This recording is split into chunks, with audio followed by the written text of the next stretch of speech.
போது நமக்கு வேண்டாமா? நம்ம 85 லட்சம் ஒரு தலா 8 லட்சம்னு ஒரு வாதத்துக்கு வச்சுக்கலாமே. தலா 8 லட்சம் கொடுத்துருக்கிறது. இவர் 10 பெண்களுக்கு தலா 25 லட்சம் என்றால் 2.5 கோடி ஆச்சு கொடுக்குறார். நான் கேட்குறேன், உள்ளபடியே உங்களுக்கு இந்த பெண்களின் மீது அக்கறை இருந்தால் திராவிட முன்னேற்றக் கழகம் நடத்தும் திமுக அறக்கட்டளை, முரசொலி அறக்கட்டளையில் இருக்கும் நிதியை நீங்கள் எடுத்து தாருங்கள், உங்களை யாரும் கேட்கப் போவதில்லை. நானும் பாராட்டுவேன். பரவாயில்லையா? ஒரு கட்சி தலைவராக உண்மையான அக்கறையோடு இதை செய்திருக்கிறான்னு. மக்கள் வரி பணத்தை எடுத்து தூக்கி எப்படி கொடுக்குறீங்க நீங்கள்? சரி, அதையும் இப்போ பண்ணிடக்கூடாது சார்.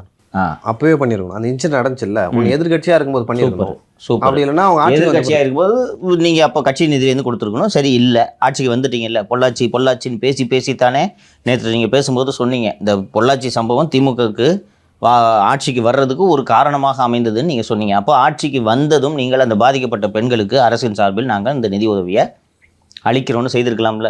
இதை தாண்டி நான் இதை ஒரு மோசமான தவறான முன்னுதாரணமாக பார்க்கிறேன்.